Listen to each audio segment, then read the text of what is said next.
আসসালামু আলাইকুম রহমতুল্লাহি ওয়া বারাকাতুহু। প্রিয় দেশবাসী, ইসলামী আন্দোলন বাংলাদেশ ত্রয়োদশ জাতীয় সংসদ নির্বাচনে 258 আসনে হাতপাখা প্রতীকে প্রতিদ্বন্দ্বিতা করছে। আপনারা জানেন, প্রচলিত আইন ও বন্দোবস্তের মোকাবেলায় ইসলামী আন্দোলন বাংলাদেশ এদেশের হাজার মানুষের বোধবিশ্বাসের আলোকে ইসলামের নীতিতে দেশ পরিচালনার লক্ষ্য নিয়ে নির্বাচনী প্রচারণা চালিয়ে যাচ্ছে। আপনাদের থেকে যে স্বতঃস্ফূর্ত সাড়া আমরা পাচ্ছি তা আমাদেরকে আপ্লুত করছে। ইনশাআল্লাহ আগামী 12 তারিখ আপনারা হাতপাখা প্রতীকে ভোট দিয়ে আমাদেরকে বিজয় করলে জনপ্রত্যাশার বাংলাদেশ নির্মাণ করব ইনশাআল্লাহ। প্রিয় দেশবাসী, ভোট অর্থ হলো আপনি কাউকে আপনার হয়ে রাষ্ট্র পরিচালনার দায়িত্ব দেয়া। ভোট অর্থ কাউকে রাষ্ট্র পরিচালনায় যোগ্যতর বলে সাক্ষ্য দেয়া। পবিত্র কোরআনে আল্লাহ তাআলা বলেন, মাইয়াশফা শাফাআতান হাসানাতান ইয়াকুল্লাহু নাসিবুম মিনহা ওয়া মাইয়াশফা শাফাআতান সাইয়্যাতান ইয়াকুল্লাহু কিফলুম মিনহা ওয়া কানাল্লাহু আলা কুল্লি শাইইন মুকিতা। যে ভালো সুপারিশ করবে তা থেকে তার জন্য একটি অংশ থাকবে, এবং যে মন্দ সুপারিশ করবে তার জন্য তা থেকে একটি অংশ থাকবে। সূরা আন-নিসা 85 নম্বর আয়াতে অর্থ খুবই স্পষ্ট। আপনি যদি ভোটের মাধ্যমে কোনো ভালো নীতি ও ব্যক্তির জন্য সুপারিশ করেন, তাহলে সেই ভালো নীতি ও ব্যক্তির কৃত ভালো কাজের নেকি আপনি পাবেন। আর যদি আপনি কোনো খারাপ নীতি ও ব্যক্তির জন্য সুপারিশ করেন, তাহলে সেই খারাপ নীতি ও ব্যক্তির করা অপরাধের পাপের ভাগ আপনার আমল নামাতেও যুক্ত হবে। কোনো দুর্নীতি, সন্ত্রাস ও টাকা পাচার না করেও কেবল ভুল জায়গায় ভোট দেওয়ার কারণে আপনার আমল নামায় দুর্নীতি ও সন্ত্রাসের পাপ যুক্ত হতে পারে। তাই ভোট প্রদান কেবল ইহকালীন বিষয় নয়, বরং একই সাথে একটি পরকালীন বিষয়ও বটে। তাই ভোট প্রদানে সতর্ক থাকতে হবে। প্রিয় দেশবাসী, ইসলামী আন্দোলন বাংলাদেশের ইশতেহার জাতির সাথে একটি প্রতিজ্ঞা।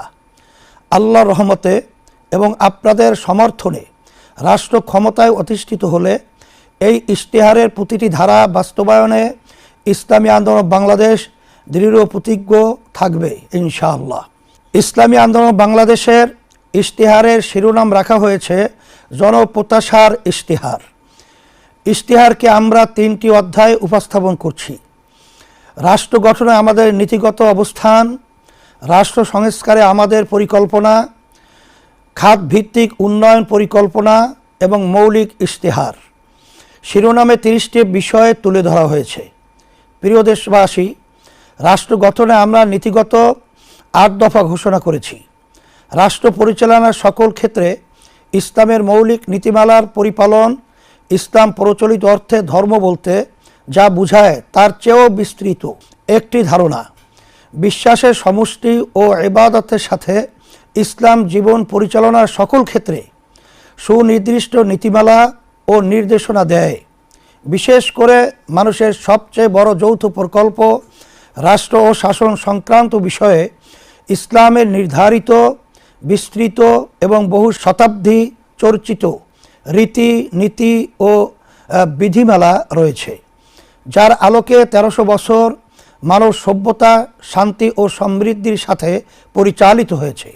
ক্ষমতার চর্চা ও হস্তান্তরে গণতান্ত্রিক পদ্ধতির অনুসরণ একটি ন্যায়ভিত্তিক, নিরাপদ, সুশাসিত ও সাম্যভিত্তিক বাংলাদেশ গড়ে তোলা হবে। শাসন ও রাষ্ট্র সংক্রান্ত ইসলামের ধারণায় ক্ষমতার চর্চা হয় না, বরং দায়িত্ব পালন এর মনোভাব প্রাধান্য বিস্তার করে।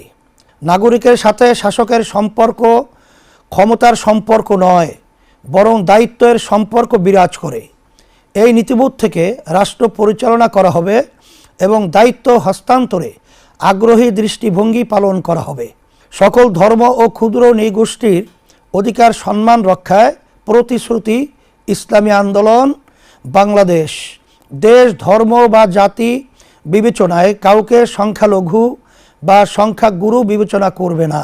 সকলের ধর্মীয় বিশ্বাস রক্ষা ও পালনের নিরাপদ ও উৎসব মুখর পরিবেশ নিশ্চিত করতে আমরা প্রতিজ্ঞাবদ্ধ। ক্ষুদ্র নৃগোষ্ঠীর ভাষা ও সংস্কৃতির প্রতি এক ধরনের হুমকি থাকায় তা রক্ষায় বিশেষ কর্মপরিকল্পনা নেওয়া হবে। পারস্পরিক সম্মান ও সহযোগিতামূলক বৈদেশিক সম্পর্ক ইসলাম প্রতিবেশীর সাথে আস্থার ও কল্যাণকামিতার সম্পর্ক গড়ার নির্দেশ দেয়। প্রতিবেশীর প্রতি শত্রুতামূলক আচরণ থেকে নিষেধ করে। ফলে ইসলামী আন্দোলন বাংলাদেশ ঘোষণা করছে যে বাংলাদেশ তার সকল প্রতিবেশী ও বিশ্বের অপরাপর রাষ্ট্রের সাথে পারস্পরিক সম্মান ও সহযোগিতার সম্পর্ক গড়ে তুলবে। মুসলিম উম্মাহের সমৃদ্ধি ও নিরাপত্তা নিশ্চিত করতে প্রয়োজনীয় পদক্ষেপ নেওয়া হবে। রাষ্ট্র পরিচালনায় সুশাসন, স্বচ্ছতা ও জবাবদিহিতা প্রতিষ্ঠা করা হবে। দক্ষ নিরপেক্ষ প্রশাসন গড়ে তোলা হবে এবং রাষ্ট্রীয় প্রতিষ্ঠানসমূহকে পেশাদারিত্ব, নৈতিকতা ও দায়িত্বশীলতার সঙ্গে কাজ করতে অনুপ্রাণিত করা হবে। মুসলিম বিশ্বের সকল খবর জানতে কওমি টাইমসের সাথে থাকুন।